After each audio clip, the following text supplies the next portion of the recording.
नमस्कार दोस्तों, इंग्लिश वाले गुरुजी चैनल में आपका एक बार फिर स्वागत है। मैं देवी सिंह आपके लिए लेके आया हूँ इंग्लिश की बेसिक क्लास, जिसमें आज हम पढ़ेंगे इनफाइनाइट वर्ब के बारे में।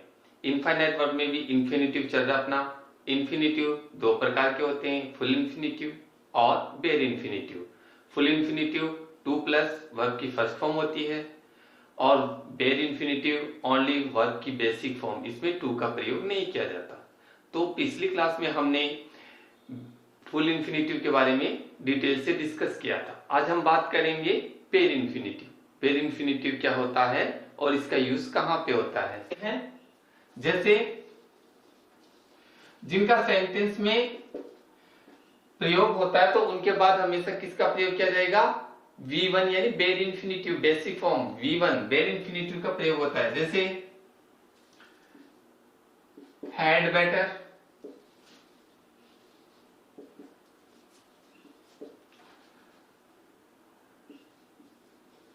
had rather,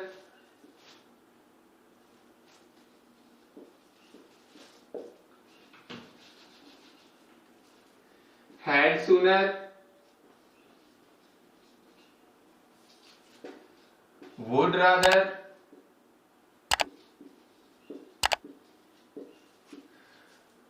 would sooner,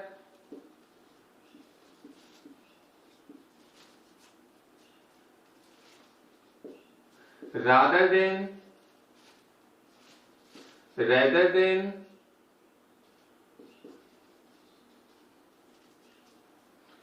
and would prefer, के साथ हमेशा किसका प्रयोग होता है, full infinitive, sorry bare infinitive. किसका प्रयोग होगा, बेयर इन्फिनिटिव। समझ में आया। Had better, had rather, had sooner, would rather, would sooner, rather than and would prefer.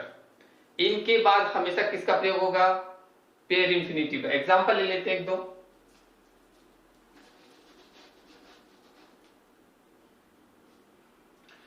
He had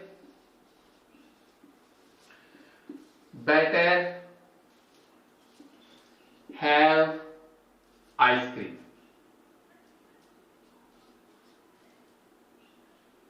have an ice cream।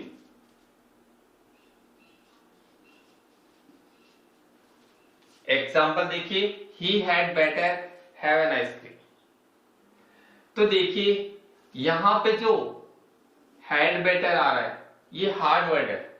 अगर इसके साथ क्या आता है, अगर हैड बेटर किसी भी सेंटेंस में आ जाता है तो उसके साथ हमेशा किसका प्रयोग होगा, V1 यानी बेयर इन्फिनिटिव का।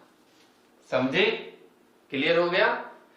अब ये जो हैड बेटर है इसका मतलब क्या होता है, यानी ये शुडगी मॉडल अपन ने पढ़ चुके हैं। अभी बताया था मैंने मॉडल के बारे में। जो शुड होता है, चाहिए, कर लेगा या चाहिए, इसकी जगह हम क्या कर सकते हैं, दोनों में से ये एक यूज होता है। इसका मतलब यही होता है कि शुड, चाहिए, ठीक है। और दूसरा एग्जांपल और ले लेते हैं। he would rather take tea। अब देखिए he would rather take tea। अगर इसमें देखिए वुड रेदर आ गया और वुड रेदर के साथ वुड रेदर प्लस क्या हो रहा है, V1 बराबर बेयर इन्फिनिटिव का प्रयोग होता है। इसमें भी क्या होता है, बेयर इन्फिनिटिव। यानी समझ में आया आपको, he would rather take tea।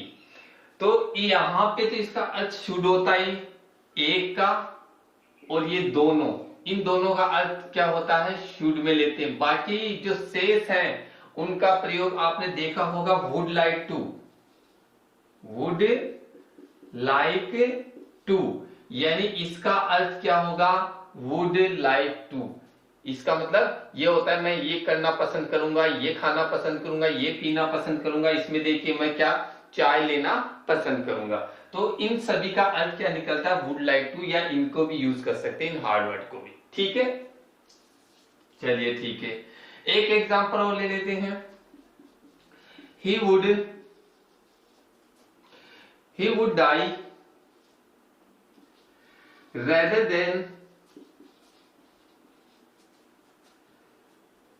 than beg। देखिए वो क्या हो जाएगा, मर जाएगा। तो वुड क्या आ गया और ये क्या आ गया, रेदर देन।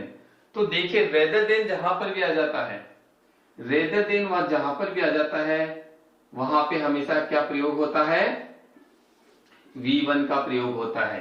किसका प्रयोग होता है, V1 का प्रयोग होता है, यानी बेर इंफिनिटिव।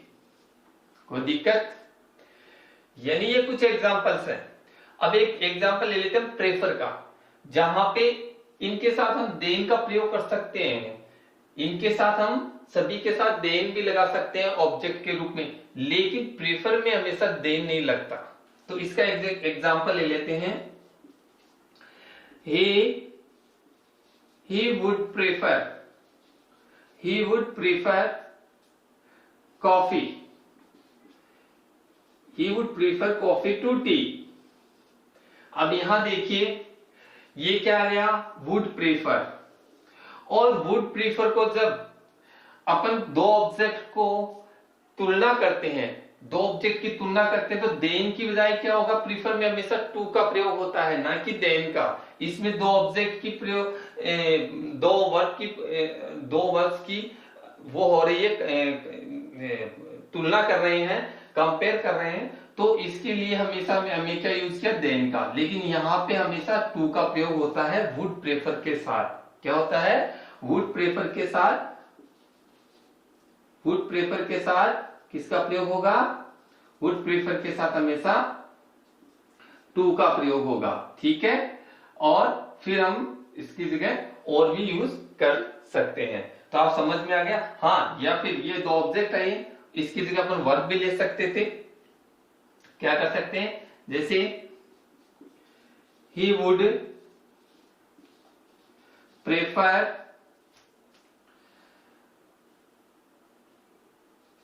प्ले टू सिंग।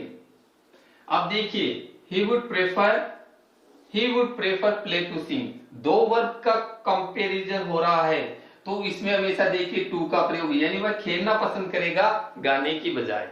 क्या करेगा, खेलना पसंद करेगा गाने की बजाय। ऑब्जेक्ट में हो चाहे वर्ब में कंपैरिजन हो, हमेशा किसका प्रयोग होगा, टू का। ठीक है, तो ये रूल नंबर 4। अब हम बात करेंगे रूल नंबर 5 की। आप इसका स्क्रीनशॉट लीजिए।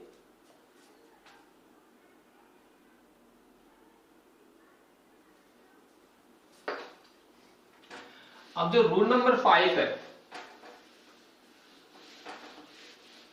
उसमें कुछ ऐसी वर्ड्स होती हैं जिनके साथ हमेशा किसका प्रयोग किया जाता है, बेयर इंफिनिटिव का।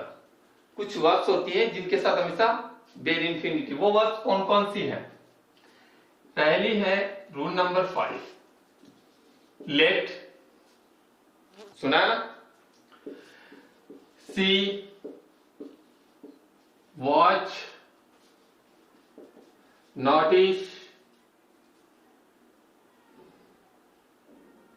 And see, watch, notice,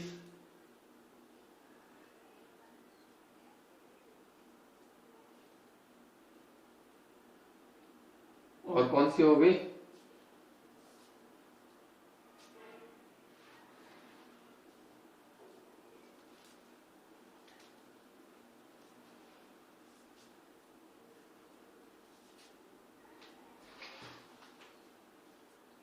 let, make, feel, let, make, feel,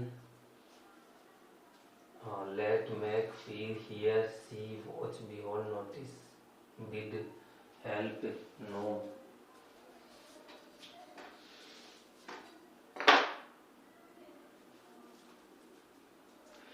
अब हम बात करेंगे रूल नंबर 5 की।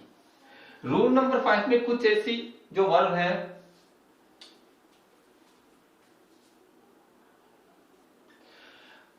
जो कुछ वर्ड्स है, जो ऐसी वर्ड्स हैं जिसके साथ हमेशा बेयर इंफिनिटिव का प्रयोग किया जाता है।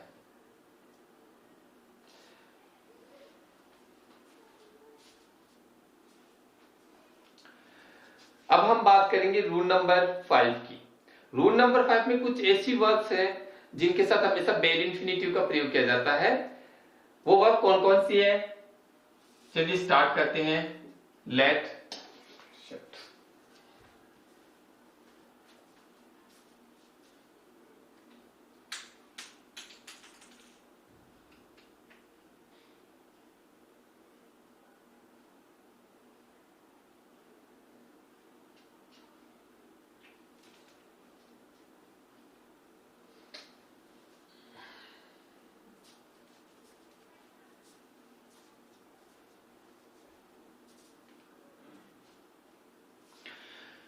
अब हम बात करेंगे रूल नंबर 5 में। रूल नंबर 5 में कुछ ऐसी वर्ब्स होती हैं जिसका प्रयोग हमेशा जिसके प्रयोग में हमेशा बेयर इंफिनिटिव का यूज होता है। जैसे मैं बताता हूं कौन कौन सी है वो। Let, notice, feel, hear, watch, make, bid, help, know, etc। मतलब इनके साथ हमेशा किसका प्रयोग होगा, बेयर इंफिनिटिव का। बेयर इंफिनिटिव का प्रयोग होगा।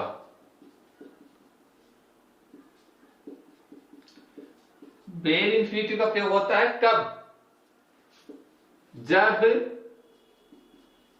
वाक्य एक्टिव वॉइस में हो। एक्टिव वॉइस में होना चाहिए वो वाक्य, यानी ये वर्ब यूज हो रही है उस सेंटेंस में, और वो वाक्य किस में होना चाहिए, एक्टिव वॉइस में, है ना। तो उसके साथ हमेशा बेयर इंफिनिटिव का प्रयोग होता है। देखते हैं, एग्जांपल लेते हैं। Let us go to Jaipur.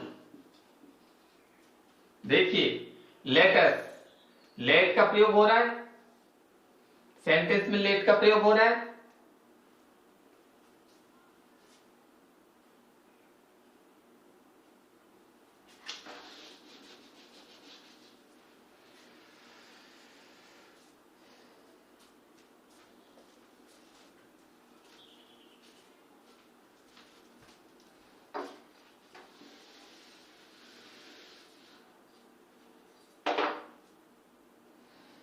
अब हम बात करेंगे रूल नंबर 5 की। जो रूल नंबर 5 है, सॉरी,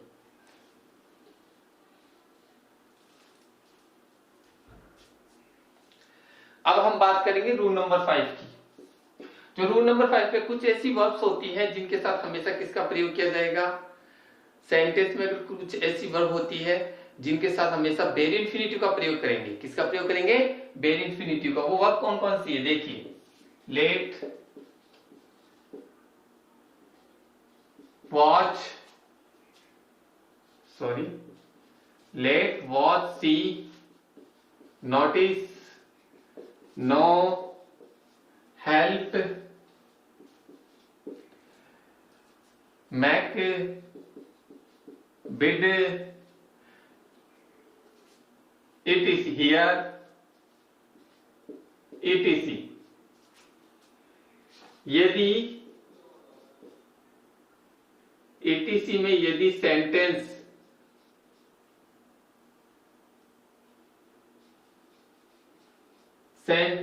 एक्टिव वॉइस में हो, एक्टिव वॉइस में हो,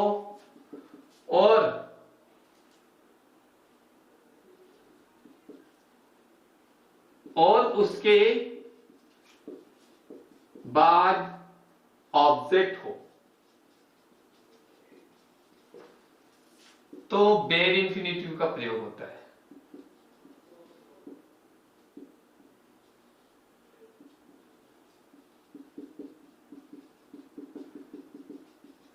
समझ रहे हैं मेरी बात को।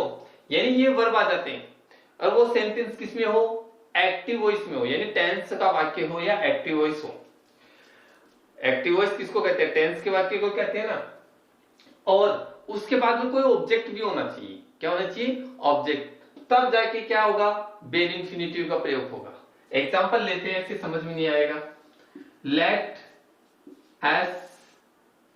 अस गो टू जयपुर। ये देखिए एग्जांपल, लेट आ रहा है और लेट देखिए इसमें मैंने बताया था ये वर्ब है, लेट वर्ब आ रही है और लेट वर्ब के बाद में क्या आ रहा है, ऑब्जेक्ट आ रहा है कि नहीं आ रहा, ऑब्जेक्ट आ रहा ना। तो ये हो गई वर्ब और ये आ गया ऑब्जेक्ट। तब हमेशा किसका होगा, V1 का प्रयोग। V1 का प्रयोग हो रहा है कि नहीं हो रहा, और V1 का प्रयोग होता है, इसका मतलब बेर इंफिनिटिव हुई कि नहीं हुई, कोई दिक्कत, चलिए ठीक है। दूसरा एग्जांपल लेते हैं, ही मेड मी अंडरस्टैंड,